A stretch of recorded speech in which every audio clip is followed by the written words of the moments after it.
So the lesson today is talking about the tax benefits or the tax implications of three insurance products. Those are annuities, tax benefits of annuities, tax implications, life insurance, and hybrid long-term care. So all three of these products have a cash value. So when you pay money into them, it's not all spent on insurance. Some of it is, but it develops a cash value, and then they all accrue interest in different ways. And then they end up being worth more than you put in them. And then you pull money out later or not. Sometimes people don't ever pull money out of these things, and then it goes to their beneficiaries, and they're all taxed in different ways. So the thing I want to point out at the beginning is we don't offer these to people or include them in their financial plans just for the tax benefits. We put these in people's financial plans because of the miracle within all three of these products. I mean, an annuity will pay out to, like in my own case, to my spouse and me. When we elect to turn it on, it'll pay out an income every month. And then when one of us dies first, which is probably going to be me, it's going to keep paying my wife, if she's still alive, every month until she dies. And that's a miracle. It could conceivably pay out way more money than we put in here. That's what we sell it for. And with life insurance, people can pay one or two premiums and then pass away suddenly and unexpectedly. And a large explosion of money is paid to the family to keep on living. That's a miracle. It's not for the tax benefits inside of life insurance, although there's many. It's for that miracle. So I want to bring Tom on, and I really want to talk about like why we're doing this video and why we're doing it today. Yeah, and so one of the things that is complicated is the U.S. tax code is very complicated. There's lots of different rules and different things, and one thing we wanted to do today is really get into the specifics of these different insurance policies and how they're taxed. One of the things that Hans and I were talking about before the video is like why are these different rules different? Why do they have different rules for different things? And I brought up the point that the U.S. government uses the tax code as a way to influence and incentivize certain behaviors, right? I mean, they benefit certain things, which is what they're wanting to have more people do. And so, one thing we want to do today is really get into the details, talk about the differences between the three, how they work, so you can understand them. Because this is a question we get a lot of the times when we recommend one of these products in our financial plans. They'll come back. You might come back and ask, well, how is this taxed? It's a very common question we get. So we want to address that today and talk about the differences. Okay. So all three of these, annuity, life insurance, and hybrid long-term care, are all taxed differently. And so you might say, well, why are they all taxed differently? There's similarities in there, but they're all different. And they're for a different purpose. I mean, an annuity is designed to pay you an income, or you and your spouse an income, either now or to start at a point in the future. And then it's designed, in most cases, to not stop paying an income or to continue the payments as long as either one of you are alive, even when the cash value in the annuity is zero and it's all been paid out, but one of the two people is still alive. That in many cases they're still getting checks for as long as they're alive. So an annuity is put money in and then get money back out in monthly or annual payments, and then those are going to continue as long as you're alive. That's different than a life insurance. Life insurance at its fundamental basics is designed that you pay money in while you're alive, and then it doesn't really pay anything until you're deceased. And as soon as you're deceased, it goes to the beneficiary, a much larger amount than you paid in. So that's the concept behind life insurance. And that ultimate payment to the families is most of the time it's tax free.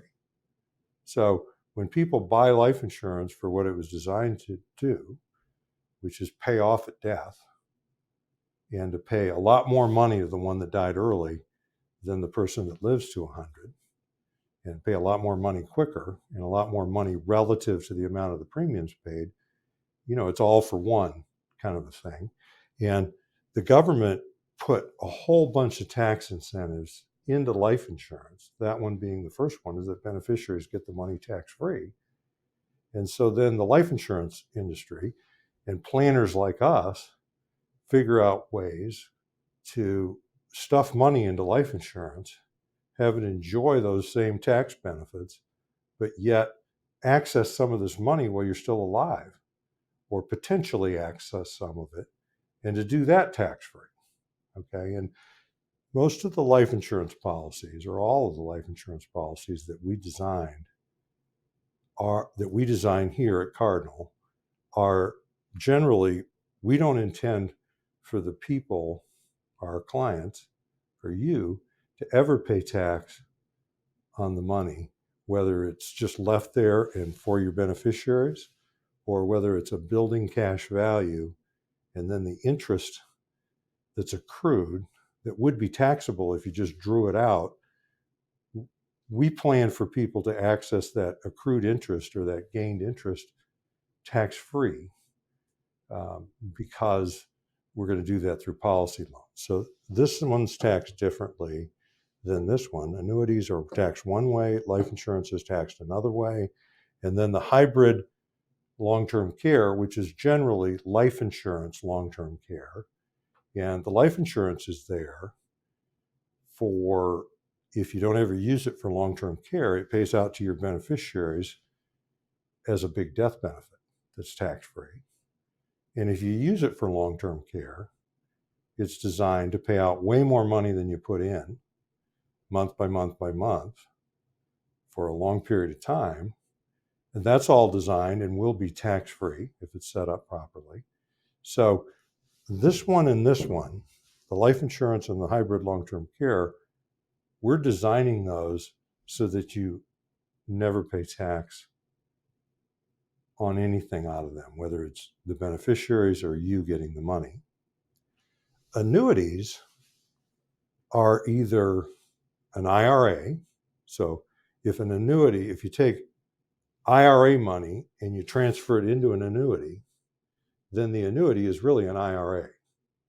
And it's either a Roth or a regular IRA. And if it's a regular or traditional IRA, it's going to be taxed as an IRA. Any money coming out is going to be taxable. So you absolutely can put an annuity, you can put an IRA into an annuity. And people, I want to bring Tom on and just talk about a question that a lot of people ask us.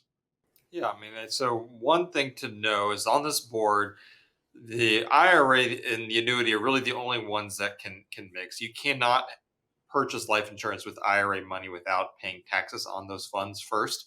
And so an annuity is different. Annuity you could purchase with IRA money and not have to get it out of the IRA to do so.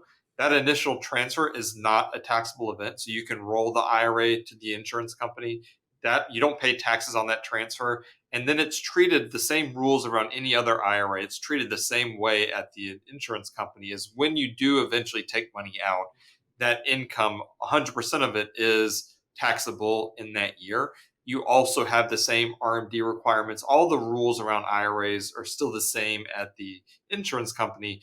It's just now an annuity IRA versus just a normal IRA and an investment account. And also on the annuities, one thing I want to just make a point on is there are some tax benefits if you purchase an annuity with money that's already been taxed. Non-qualified funds is what we call it, but essentially money that's not in an IRA, 401k, money that's already been taxed. If you purchase an annuity with those type of funds, any gains on that is deferred, so you don't pay taxes the years that it's being earned like you would in, say, a traditional taxable investment account. And then when you turn on the income or start making withdrawals from it in the future, at that point you would pay taxes. But just on the gains, not on the initial investment. The initial investment is never taxed. So that's a big difference. And so if you have an annuity, you need to understand whether it's an IRA or a non-qualified annuity because they're taxed differently between those two. Sure. And people are buying annuities or transferring their money into those because they're wanting to purchase a future stream of income. It's just money sitting in a glob in a big IRA or in a non-qualified account is just intimidating at 65 because you don't know how much to take out because you're afraid you're going to overdraw it, draw it down, and then get to be 80 and be low on money. So what an annuity can do with part of it, and we typically don't put all of it in an annuity or all of it in one annuity, is it can set up a future stream of income that you can't outlive. So it's a way to distribute it and to plan for the distribution. So, and there's tax benefits associated with it. Another place that we use the non-qualified annuities when people have a glob of money, 100,000, 200,000, we have people with much more than that are paying taxes on their interest. And especially lately, because you can have that in a deposit account or a money market account and get 4%, 4.25%, that kind of thing. That adds up when you compare it to 1% like it was a year or two ago. So people are getting a little sick of the tax bill on that. And so you can put that in a multi-year guaranteed annuity, tax deferred, and then you're going to accumulate. Maybe you can get as much as 5% or a little more than 5%. And then that money just sits there and accumulates, no taxes due till you pull it out. And then you control the timing of the pulling out so that if you have a later kind of low tax year, you can pull some of it out. So it gives you a lot of control. There's a lot of tax benefits to annuities, but those aren't really the reason we're selling them to people. Most people are buying these to have that lifetime income guarantee. Okay, so now let's switch over to life insurance. Is life insurance, you can't put IRA money in a life insurance policy. So there are no IRAs. It's against the rules. So life insurance has to have just regular money that you've already paid taxes on. And there was a long time ago when I first started in the business, you used to be able to take, like, say, $100,000, and you could buy a life insurance policy with a single payment of $100,000. And if you were 65, like my age, that might buy you like $220,000 worth of life insurance. Okay. And so that, say, well, that doesn't sound like that great of a deal. I leave them 100 grand. And then if I die, they give my beneficiaries 220. Well, you could still buy that policy today or something. I just made those numbers up, but you could buy something like that. And if you passed away, your beneficiaries would get 220 grand tax-free. But what's really going on in there is the life insurance company is going to be crediting you 5-6% interest per year on your 100 grand. And like 40 years ago, you could just let that go on. You didn't pay any taxes on the growth. And then you could just borrow that interest rate growth, put it back. I mean, you could effectively have tax-free interest growing. And so the government wanted to stop that. And so this is many years ago. I mean, it takes old people like me to even remember this. They invented this 7-pay test. And it essentially says that, the 100 grand, if we're just using that as an example, would have to be divided by 7, or they'd have this 7-pay threshold, and the money'd have to come in over 7 years or longer. And if it meets that, then the policy still has the benefits of tax deferred accrual, and then you can make policy loans against the accrual. You can effectively use your saved money tax free. So we can still structure this for people where they can use life insurance to accumulate money, not pay taxes on the growth, and even access that money if needed while they're still living, and then effectively never pay it back. And so there's strategies around that.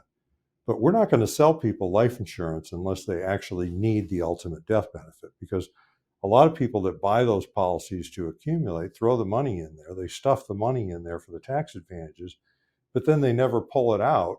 And then it pays a much larger tax-free benefit down the road. And so that's why the government allows it. Now, the third thing that we're reviewing today is the hybrid life long-term care policy. And when we offer these to people, they're designed to, first of all, grow. If somebody pays a premium of $200,000 for a couple into one of these things, I mean, they're designed and they do grow. And we're really not ever going to plan to take some of that money back out because we got to leave it there in case they might need long-term care. So the money's really going to come out in one of two ways, or both of two ways. I mean, number one is it's going to pay out as a long-term care benefit, a monthly benefit for several years for either spouse. And that's tax-free. And then if they use up all the life insurance benefit through payments of long-term care, there is going to be no life insurance payment. But if they live a long time or live a short time, or they live for a period of time, never use the long-term care, and then die, a larger amount than they paid in is going to be paid to their beneficiaries tax-free. So the discussion today is really just talking about the tax benefits of annuities, life insurance, hybrid life and long-term care. And what I want to stress is we don't sell this type of insurance for the tax benefits alone. People buy this kind of insurance to fulfill their financial plans, to receive the benefits out of the policy, and then not have to pay taxes on the benefits coming out of the policy or pay or reduce taxes. I think it's a good point. I do want to just, before we finish here, we do have the show notes. Today's show notes are pretty small. They don't have a lot of information through there, but a lot of people print them out, take notes on there. But you can find these at the link below on the website, or the video, or also on our website. But that's for those of you who like getting the show notes. Here they are. Okay, and then I want to go over the 7 worries. We talked about taxes today. We've talked about estate with beneficiaries. We've talked about income with annuities. We've talked about 401k IRA. We talked about long-term care. And we haven't really talked about Medicare or Social Security. So with that, I'm Hans Scheil. And I'm Tom Griffith. And we thank you very much for listening. Thank you.